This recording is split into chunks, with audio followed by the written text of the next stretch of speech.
Solemn, why do you never do collecting content anymore? Show me collecting content. I want to see collecting content. Solemn, where are your roots? You gotta do collecting content. Okay.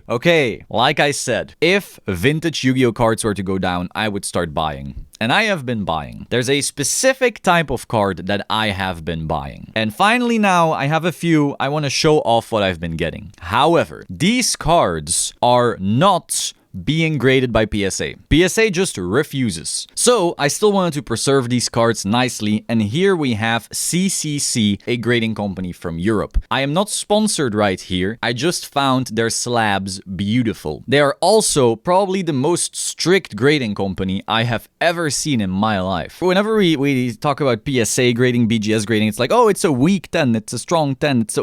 What? Look, okay, I get it. You have like human grading, there's gonna be some error sometimes, but the amount of errors that we find sometimes, you know, in certain batches is just insane. So I sent in these cards, but do note that it is impossible for us to get good grades. The type of card that I've been collecting does not exist, you know, in mint condition. There might be 1 or 2 or 3 somewhere out there, but usually they're somewhat beat up. Without further ado, though, let's just go over them. I'm not gonna keep you waiting any longer, so this is just CCC. Again, PSA doesn't grade these, they refuse, and I still wanted them nicely slabbed. The rule is, I set this up, if the card would not get a 7, it gets authenticated, yeah? So we don't get a 7 and it's an A. I know a lot of these are gonna be A, but that's fine. I just find these cards incredibly cool, but again, I don't want to keep you waiting. So this first card I'm going to show you is actually one that PSA would grade. You know, I sent in one card that PSA would grade because I just wanted to have it in a slab. It's not in great condition or anything like that. I just wanted to have it slabbed. And all the other cards PSA wouldn't grade. So let's check out this first card right now. Very, very excited to see what it got. Probably an A. Again, probably an A, but we'll see. It got an A. Yes. So this is a LOB Blue Eyes White Dragon. Now I was supposed to make like a video about how I bought this card and so forth, but the video ended up being super boring, so I just scrapped it. I also was hit with COVID and blah blah blah. So yeah, instead, no video for specifically this card, but we got an LOB first edition Blue Eyes right here. I just wanted to own one. This one was pretty beat up overall, but still, you know, nice enough condition that you can display it. You look at your card and you go, oh yeah, that's a pretty card. It's not, you know, insanely nice condition, but it's still a cool piece to have. As you know, I already have an SDK Blue Eyes. That is my crown jewel. That is the coolest card, in my opinion, with the art and so forth. But still, you know, having an LOB, we got that under the belt at least. However, here is the next type of card. The type of card that PSA refuses to grade. It is the sample cards. The thick stamp samples. There's currently only 2 in their population report, and after that they have refused to grade all the others. Now with that being said, look at this slab. Like, it is so nice to see through. Again, not sponsored, so I don't care what you think. Look how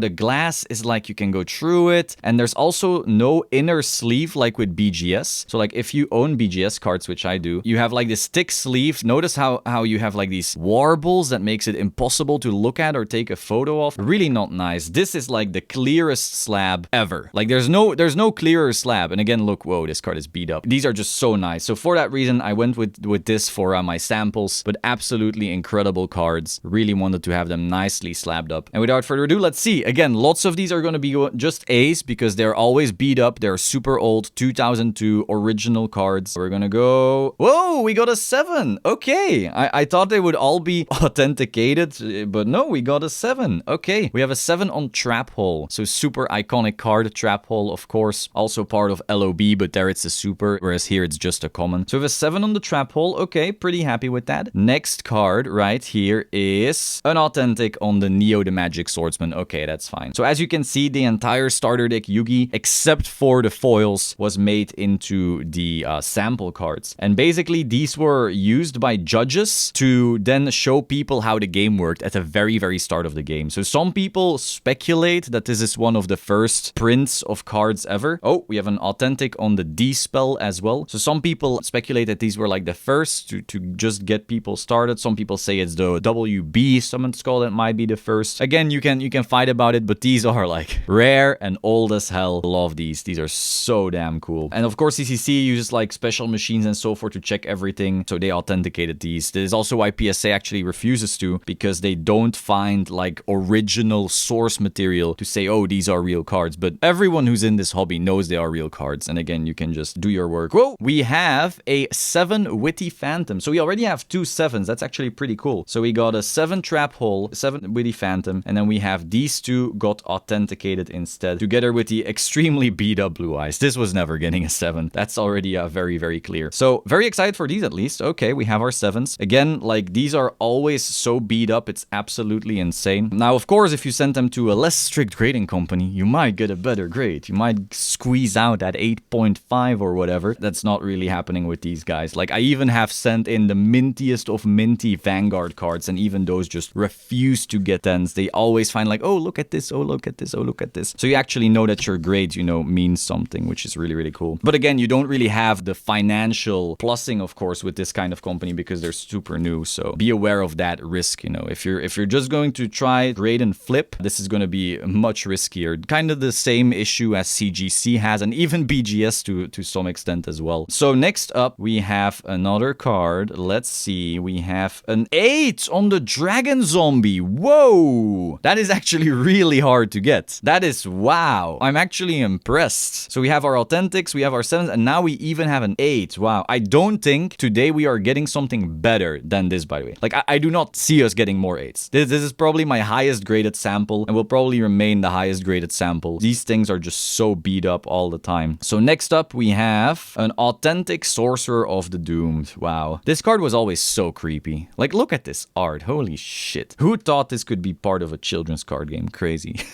Next up, we have an A on the Book of Secret Arts. Once again, just authentic because it would fall below the 7. Super cool card. As you know, also, some of these have different art where like the quill is something else and so forth. So pretty interesting. I don't know in which print that was. Was that in LOB? Well, actually, I have the uncut sheet here. Was it in LOB? No, in LOB it had the quill. I don't know. One of the printings, there was something different here. Book of Secret Arts, once again, an A. Again, most of these are going to be A's. It's very hard for these to be of high grade. Next up, we have an A on the Beaver Warrior. So funnily enough, I own 2 of the sample Beaver Warrior, and one of them was super, super hyper beat up, and that was my very first sample ever. I'm pretty sure I even posted that on the channel back when I acquired it. And then one of them is less beat up, so we'll see if they both get A or one of them is different. So we have ourselves a Beaver Warrior. Also, if you own any of these stick stamp sample cards, hit me up. I'm interested. I want to own them all one day. Next sample, come on baby, give me something. An A on a 2-pronged attack. This was always one of the lamest cards. Like who the hell wants this, you know? We have a 2-pronged attack right here, another A, as to be expected. And then next up, we have a 7 on the Trapmaster. Okay, we have ourselves a cool little Trapmaster. So now we have our final box. As you can see, I have been acquiring a lot of these samples. Like, I'm not messing around. I need these bad boys. So let's put away the 7 Trapmaster. Okay, final box. Let's go. We have a on the Beaver Warrior. Okay, we have 2 authentic Beaver Warriors. Very, very nice. Let's see if we can get something else. Now, I think the cleanest card in this collection was my Change of Heart. So we'll see if that ends up being the case. Again, I haven't seen the grades yet, but when I sent that in, that is probably the one where I'm like, okay, that might actually be a proper gradable card. The Dragon Zombie also pretty clean though, but you know, if something's gonna get the best grade, it's gonna be Change of Heart. Not a 10, duh, not a 9 even, I think. I don't know. It's really hard to predict because they're so strict, but that card was pretty clean. So we have, whoa, okay. Good timing. Like I said, the Change of Heart would probably get the cleanest grade right here. We have an 8 on that beautiful card. This is, in my opinion, the coolest card in the starter deck sample collection. Some people would, of course, argue for like the monsters, like Summon Skull. I lied. Mystical Elf is the coolest one to me. But you know, some people would like Celtic Guardian, Summon Skull, Mystical Elf, Guide of Fierce Knight, Curse of Dragon. All really cool cards. But to me, the magic cards are where it's at. Like Monster Reborn and Change of Heart. Oh, wow. I wish I had the Monster Reborn, but at least super happy with the Change of Heart. 8, really, really hard grade in these samples. And of course, also the first printing of Change of Heart. So if you want to go like, oh, I like my MRD Change of Heart. Okay, cool. You know, cool card. I own one. Super happy with it. But, it's not the first print. If you want that OG, you gotta go for that sweet, sweet sample Change of Heart. Next up, we have an A on the Wall of Illusion right here. Of course, as you can see, you already see the ding right here. All of these are super, super beat up. Except for, you know, some of them are a bit cleaner. Next, let's go. Can we get one more properly graded one, like a 7? Can we squeeze out another 7? Let's see. We have an A on the Feral Imp. Also one of my favorite cards. Feral Imp was actually my very first card. Of course, it was not a sample, but still nice to have a sample version. So, you know, if you're looking for the highest rarity Feral Imp, this is it. So yeah, for Feral Imp collectors out there, this is the holy grail. Next, let's go. We have a 7 on the Waboku. Okay, very nice. At least we got out, you know, one more 7. Waboku right here. Really iconic trap, of course. Was part of many playground decks, let's say. And then finally, for the final card, we have an A on the Mammoth Graveyard. Okay, that's fine as well. Overall, super impressed, actually. Like, I did not expect to have 2 8s at all. That just seemed like a pipe dream, but here we are, you know, really solid. Again, these samples are so old, and back then, it was literally like you played with these as a judge against someone else, unsleeved. These were not protected ever, and they had no other purpose than to be played. At no point was there a kid who went to a store, opened a pack, and put these in their binder, you know, if some kids already had binders or sleeves. These were always going to be the judge takes them out, mashes them together, plays against someone, and then takes them with them again to the next event, and then mashes them together again, and they just went through absolute horror. So these are all so beat up. Like, any copy you will find, of course there's, you know, some outliers out there, but almost any copy you will find will be super beat up. I'm also friends with 2 people who have their full set, and I don't know of more. Maybe there's like a third one. Does Schlost have his full set yet? I don't know. All those sets also have, you know, always are ungradable. You know, if you're looking for your 10 or your 9, super, super hard with these cards. So super happy at least with our 2 8, and then we still have some 7s, you know, actually surprising. I thought, man, these are gonna all come back authenticated instead, but no, we got ourselves some 7s. So hope you found this very interesting. This is basically what I have been buying lately, the last, I want to say, year or so. I haven't been focusing on like set cards because the chase just isn't quite there. Like, if you're looking for a set card and it's not a PSA 10, it's like you're always gonna find one. You're never gonna think like, oh no, can I not find this MRL card? Whereas finding samples, holy shit, there might be one listed right now and that's it. I'm also not looking to sell these, so don't ask. I'm not looking to hype these up right now. I don't sell these right now, and I'm probably not selling these anytime soon either. Like, there's a lot of cards I could sell. These, no way, Jose. So hope you found this interesting. Be sure to like, comment, subscribe, and I will see you soon. Ciao.